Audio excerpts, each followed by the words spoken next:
Hello everyone and welcome back to week 2 of the One Mind, One Body program. Today we're going to be getting into our second workout of the program. This workout will also be full body just like the last one, but we will be adding dumbbells. So we'll have a little bit more resistance on the muscles. This exercise is going to be a little bit more complex than last week's, but it's still going to be fairly basic. So let's get into it. So starting off, we're going to start just how we did last time with our dynamic stretch. If you didn't see that video or you forget, you can go back and watch that. All right, so the first exercise we're gonna do is a dumbbell bench press. So this is gonna primarily work our chest, but it'll also be secondary on our shoulders and triceps. So what you're gonna do is you're gonna wanna lie flat down on a bench, like so. With your feet out, pressing against the ground, and a slight arch in your back, and you just wanna press the dumbbells up. Slowly push it down at about this angle. You want your arms to be around 90 degrees, and then just press back up. Here's a better angle of the exercise.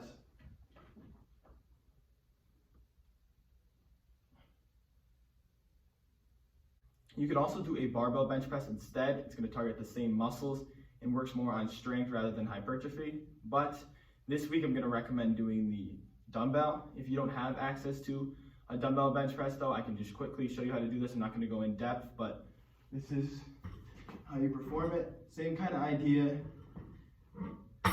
Just press down.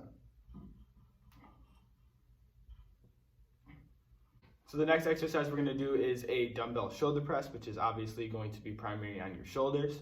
So you're going to want to get on a bench like this. You want it pointed up with back support.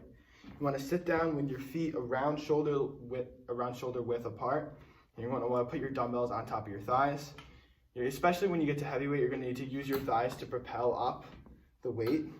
You're going to want to start at this position and then you're going to press up so they almost touch.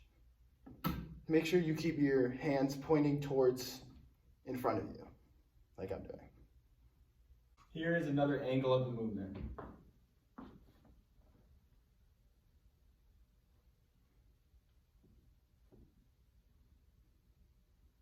The next movement we're going to be completing is a tricep kickback, which is an accessory exercise for your tricep.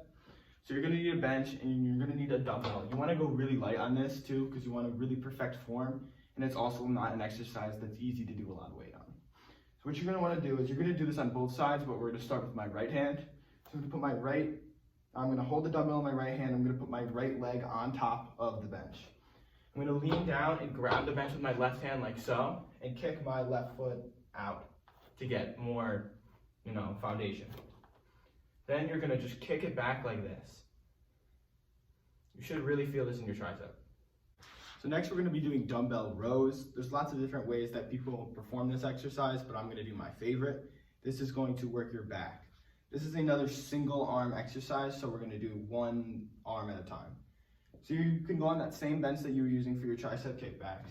You're going to want to grab a weight, and instead of putting your same leg on the bench, you're going to put your opposite leg on the bench. And then you're going to also grab with your left hand. You're going to get some foundation. You want to put your legs back so you are in a strong position. Put the dumbbell off the bench and just slowly row it up. Do not use over momentum. A lot of people use a ton of momentum in this to get as much weight as they can. There's no need to do that. Just make sure you get a good stretch in on your back. And you're going nice and slow and controlled. You can go heavy with this though. You also don't want to over-rotate your body. A lot of people go like this. You want to stay down in that neutral position. Bring it slightly back and up. Next, we're going to be doing bicep curls, a lot of people's favorite exercise. So what you're going to want to do is you're going to want to grab 2 dumbbells, decently light, not heavy to the point where you're going to need to use a ton of momentum. And you're going to want to have both in your hands and put them to your sides. Then you're going to do an alternating curl. So what you're going to want to do is go from, doesn't matter which arm you start with, but I'm going to start with my right, curl, put it down, and go to my left. That's one. So it's one after doing one on each side. So how to do it is basically you just put it up and you want to just slowly twist. I like to get a good twist on the top to really get my muscles working. You don't necessarily have to do that. You just have to twist so it's showing in a neutral position like so. Do not use over momentum. A lot of people will go like this and really try to swing the weight up to get a lot of weight. You don't want to do that. You want to go slow and controlled and really work that bicep. All right, so the last main exercise we're gonna do in this workout is a goblet squat or a bodyweight squat, pretty much any squat variation you want, but those are the two I would recommend. We did go over these last video, but I'll quickly do a quick recap just so you guys don't forget. Goblet squat, you hold a dumbbell in a neutral position like this, and then you squat down, stick your butt out like you're sitting in a chair to 90 degrees. If you're not comfortable doing a goblet squat yet, it's completely fine to do body weights. Squat is one of the most essential exercises to learn, so it's very important you get the form down. All right, so that's gonna do it for today's workout. I would end again with a cool down, like any static stretch or a foam roller like I'm doing right here. That's my favorite, but you can do whatever you please. Just make sure recovery is key, so make sure you don't neglect that. Have a good workout.